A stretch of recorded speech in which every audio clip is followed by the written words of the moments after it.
Oh shit. C'est reparti mon kiki.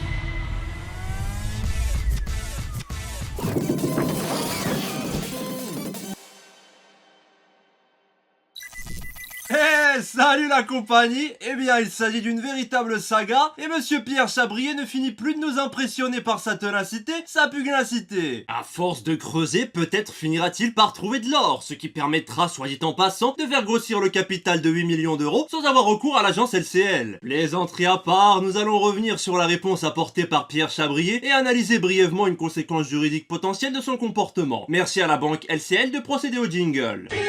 À votre argent. Plus on fouille, plus on sent la corruption, plus on sent la triche. Vous l'aurez compris, le comte de Monte Cristo a opté pour l'humour et l'autodérision afin de répondre aussi bien aux propos de Sylvain qu'à l'ensemble de la communauté. Pour ce faire, Pierre a repris précisément 10 éléments que je vous liste via un diagramme circulaire à l'écran. On constate que les 9 éléments qui représentent près de 45% de la vidéo portent sur des sujets pour lesquels la communauté attendait particulièrement Pierre. Autrement dit, il s'agit de points cruciaux impactant directement la communauté, à l'image des chèques qu'il aurait pris en otage et qui seraient la cause du retard des livraisons des miniatures. Pour tous les abonnés lésés, je vous invite d'ailleurs à regarder ma précédente vidéo sur le sujet, afin de connaître vos droits. De par l'importance des sujets abordés par Pierre, ce dernier ne pouvait pas vraiment se prêter à l'humour. Car en voulant esquiver les sujets qui fâchent par de bonnes vieilles blagues, il en occulte totalement le fond. Par ailleurs, l'humour usé en tant que tel est une forme d'aveu en soi. Une forme d'aveu certes, mais sans trop se mouiller. Ce qui exacerbe encore plus les tensions, car finalement, Pierre ne répond de rien ni à rien. Pourtant, le passé aurait dû lui apprendre qu'il avait tout à gagner à être honnête, en témoignera d'ailleurs l'affaire de la Powerbox. Pierre sait également que la transparence et l'honnêteté sont essentielles pour instaurer et maintenir une relation de confiance avec sa communauté. Le recours à l'humour en l'absence d'une véritable prise de responsabilité ne peut être interprété que comme une tentative de minimisation ou de banalisation de ses comportements, ce qui nuira à sa crédibilité, nourrissant ainsi son image de paria.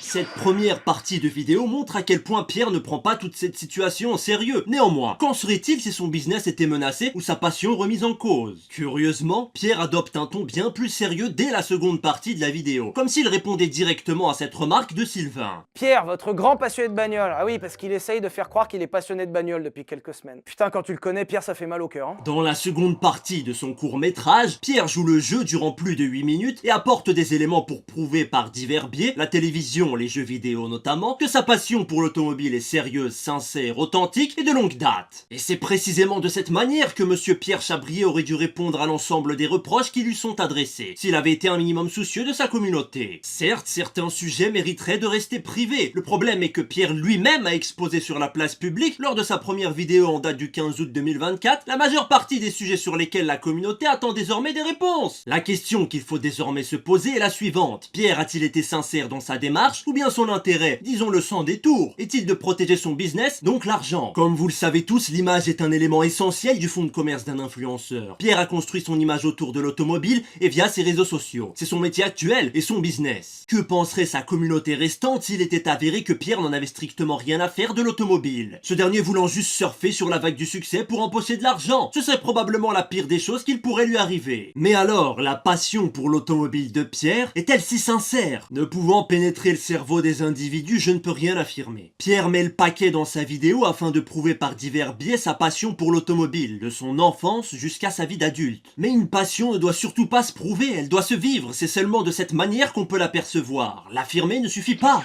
De plus, les nombreux mensonges émis par Monsieur Chabrier lui collent à la peau, à tel point qu'il paraît extrêmement difficile de discerner le vrai du faux, même lorsque le sujet semble anodin ou non discutable. Pour toutes ces raisons, il est assez difficile de cerner le personnage et d'affirmer si sa passion est réelle ou intéressée. Les différentes anecdotes de Sylvain, si elles étaient avérées, sembleraient décrire un homme ayant disjoncté après avoir connu le succès et l'argent. C'est pourquoi l'on ne peut que se questionner au sujet de savoir si sa passion pour l'automobile est réelle, intéressée, ou si elle aurait simplement pris un coup en cours de route. Je vous laisse me dire en commentaire ce que vous en pensez. Enfin, prenons un instant pour parler d'un sujet un peu plus juridique, qui pourrait potentiellement engager la responsabilité de Pierre. Je fais bien allusion à ce moment. Pierre autocommente ses vidéos. Alors pour votre info, ça c'est un des comptes discrets de Pierre, commentaire dans lequel il s'autosuce. C'est extrêmement gênant. Je vous invite à vérifier toutes les autres vidéos, à chaque fois il y a des commentaires depuis ce compte qui vont dans son sens, sans blague, c'est le compte de Pierre. Il bloque la cagnotte précédente qui est pas finie en gardant le chèque chez lui, mais il met des faux commentaires pour manipuler les gens et en faire une nouvelle.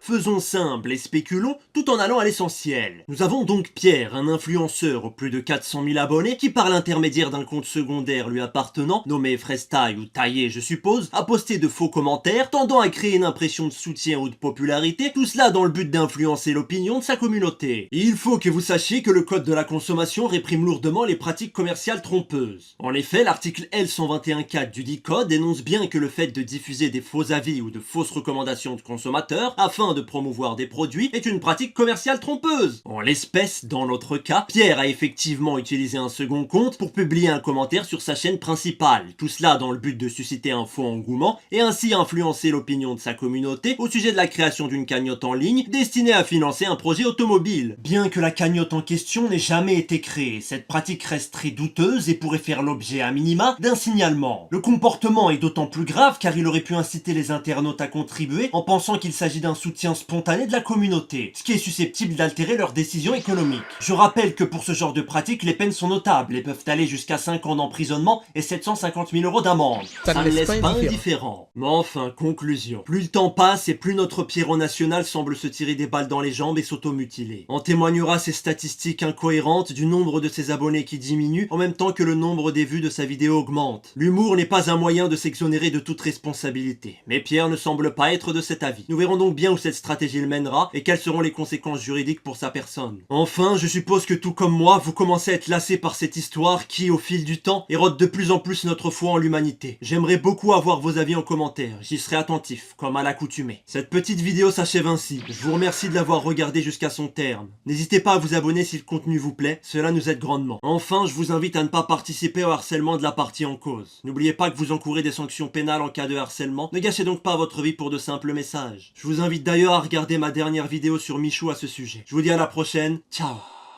Notre site web mila.fr a pour ambition de proposer différents types de services juridiques à destination des particuliers et des professionnels. Tout cela à des prix défiant toute concurrence. L'ouverture est prévue sous 4 mois, soit le printemps 2025. Au plaisir de s'y retrouver.